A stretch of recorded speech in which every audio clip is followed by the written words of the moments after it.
తాకట్లో ఉన్న మీ బంగారాన్ని విడిపించి ఆ రోజు ఆన్లైన్ రేటుకి కొంటాం. Sharma gold company. Jubilee hills నియోజకవర్గం ఉప ఎన్నికలో ఏం జరగబోతుంది?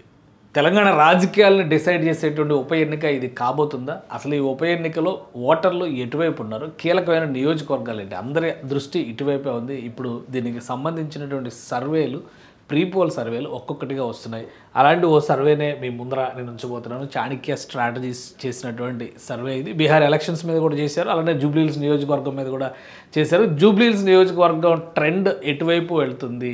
ముఖ్యంగా ఇప్పుడు అధికారంలో ఉంది కాంగ్రెస్ పార్టీ, అధికారాన్ని కోల్పోయింది బీఆర్ఎస్ పార్టీ. కాబట్టి 2 ఏళ్ల పరిపాలన తర్వాత ఇది రెఫరెండము, ఫీడ్బ్యాక్ ఇలాంటి రకరకాల నిర్వచనాలు చెప్తున్నారు. కానీ ఒక ఉప ఎన్నికకి సంబంధించినటువంటి గెలుపు ఓటములు రెఫరెండం అయ్యేటువంటి అవకాశాలు చాలా తక్కువగా ఉంటాయి. గతంలో మనం చాలా ఎన్నికలు చూసాం. సో ఇది కూడా కేవలం ఈ చాణక్య స్ట్రాటజీ సంస్థ తీసుకొచ్చినటువంటి డేటా మాత్రమే మేము ముందు ఉంచుతున్నాను. దానికి సంబంధించినటువంటి డీటెయిల్స్ ఒకసారి మనం చూద్దాం. ఇది చాణక్య స్ట్రాటజీస్ పొలిటికల్ సర్వే గత కొంతకాలంగా జూబ్లీ హిల్స్ నియోజకవర్గంలో నిర్వహించినటువంటి సర్వే రిపోర్టు. దాని ఫైనల్ అవుట్పుట్ ఎందుకంటే రీసెంట్గా ఒక సర్వే కూడా వచ్చింది. ఆ సర్వే కేకే సర్వేస్ ఒక భారీ మార్జిన్తో బీఆర్ఎస్ గెలవబోతుంది అన్నట్టుగా చెప్పారు. అయితే జూబ్లీ హిల్స్ నియోజకవర్గంలో చాలా స్వల్ప పోటీ, అంటే ఒక 5% మాత్రమే డిసైడింగ్ ఫ్యాక్టర్గా ఉండే అవకాశం ఉందని చెప్పని చాణక్య స్ట్రాటజీస్ చెప్తుంది. సో ఇది పార్టీ వైజ్ షేర్ ప్రజెంటేషన్ చేశారు. బీఆర్ఎస్ పార్టీకి 43% ఓటింగ్ వస్తుందని చెప్పని అంటున్నారు. కాంగ్రెస్ అధికారంలో ఉన్నటువంటి పార్టీ, యాక్చువల్గా ఇది బీఆర్ఎస్ సిట్టింగ్ స్థానం,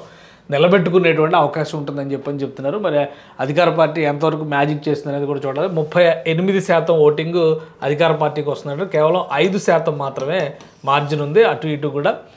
ఇందులో బీజేపీ 3వ స్థానంలో ఉంటుంది, 10%కి పరిమితం అవుతుంది. స్వింగ్ 9% అని చెప్పని ఇస్తున్నారు. ఇది చాణక్య స్ట్రాటజీస్ సంస్థ చెప్తున్నటువంటి సర్వే. అలానే ఈ సర్వేలో గవర్నమెంట్ పైన ఫీడ్బ్యాక్ అంటూ కూడా కొంత డేటా ఇచ్చారు. ఆ డేటా విషయం ఇదొక హెచ్చరిక లాంటి విషయం కింద మనం చూడాల్సి ఉంటుంది. ఎందుకంటే పబ్లిక్ ఒపీనియన్ అబౌట్ గవర్నమెంట్ అనే దానిలో గుడ్ అన్నవాళ్ళు 29% చెప్పారు. అలానే బ్యాడ్ అన్నవాళ్ళు 2 ఆన్సర్స్ ఉన్నాయి. ఇక్కడ గుడ్, బ్యాడ్, నో ఆన్సర్, అంతే. ఈ నో ఆన్సర్ అనేది చెల్లుబాటు కాని వ్యవహారం కాబట్టి ఈ రెండిట్లోనే చాలా భారీ మార్జిన్ ఉంది. అంటే ఈ రెఫరెండంగా భావించాలి అనుకునేటువంటి వాళ్ళందరూ కూడా ఈ ఒపీనియన్ దృష్టిలో పెట్టుకొని మాట్లాడేటువంటి అవకాశం ఉంటుంది. కాబట్టి అలానే ఇంకా టైం ఉంది, ఇంకా ఒక వారం రోజుల టైం ఉంది. అధికార పార్టీ ఏ మ్యాజిక్ అయినా చేయొచ్చు. ఎందుకంటే అది బీఆర్ఎస్ సిట్టింగ్ స్థానం, ప్లస్ ఎమ్మెల్యే మరణించినటువంటి సానుభూతి ఉంది. ఈ రెండు కూడా బీఆర్ఎస్ పార్టీకి బాగా కలిసి వచ్చేటువంటి అంశాలు.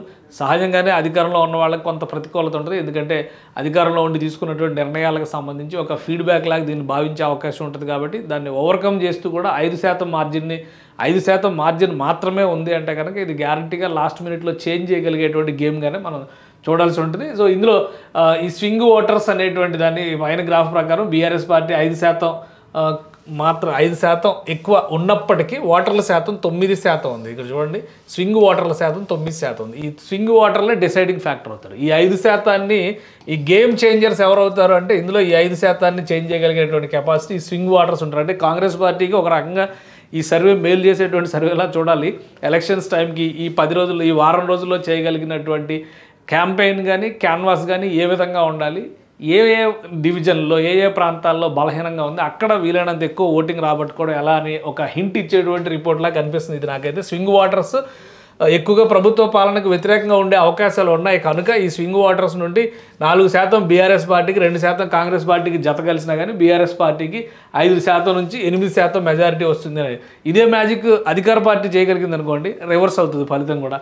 సో అందుకనే ఈ డేటా మొత్తాన్ని ఒక సర్వే రిపోర్టు ఇచ్చినటువంటి ఫీడ్బ్యాక్, పల్స్ చెప్పినటువంటి విషయం అన్నట్టుగానే మనం చూడాల్సి ఉంటుంది. జూబ్లీ హిల్స్ ఉప ఎన్నికలో గెలిపేవరది అనేది ఇప్పుడు hot topic. Sitting MLA Gopinath ఆకస్మిక మృతితో ఉప ఎన్నిక జరుగుతుంది. ఎన్నికలకు కాంగ్రెస్ అధికార పార్టీగా, ప్రతిపక్ష బీఆర్ఎస్ ప్రతిష్టాత్మకంగా తీసుకుని ఎన్నికల్లో గెలవాలని వాళ్ళ పర్సెప్షన్ రాశారు. సో ఇక్కడ కుల సమీకరణలు వీటిని కూడా వర్గీకరించేటువంటి ప్రయత్నం చేశారు. సో ఇదంతా కూడా కాంగ్రెస్ పార్టీకి ఎలా మేలు చేస్తుంది లేదా అధికార పార్టీని ఎలా దెబ్బతీస్తుంది, 2 అంశాలనే మనం వేరీ చేసుకొని చూస్తే కనుక రిజల్ట్ ఈ విధంగా ఉండొచ్చు. స్వింగ్ ఓటర్స్ ఫ్యాక్టర్ ఎక్కువగా ఉంది కాబట్టి క్యాన్వాసింగ్లో ఇప్పుడు హోరాహోరీగా తలపడాల్సినటువంటి అవసరం కనిపిస్తుంది.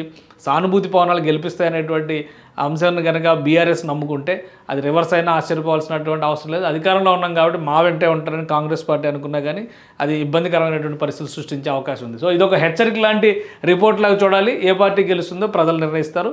11వ తేదీన అంత ప్రాసెస్ అంతా కంప్లీట్ అవుతుంది కాబట్టి 14వ తేదీ కల్లా రిజల్ట్స్ వస్తాయి. సో అప్పటి వరకు వేచి చూడాలి జూబ్లీ హిల్స్ ఎవరికి దక్కుతుందో. సుమన్ టీవీలో మీ పర్సనల్ అండ్ బిజినెస్ ప్రమోషన్స్ కోసం కింది నెంబర్కి కాంటాక్ట్ చేయండి.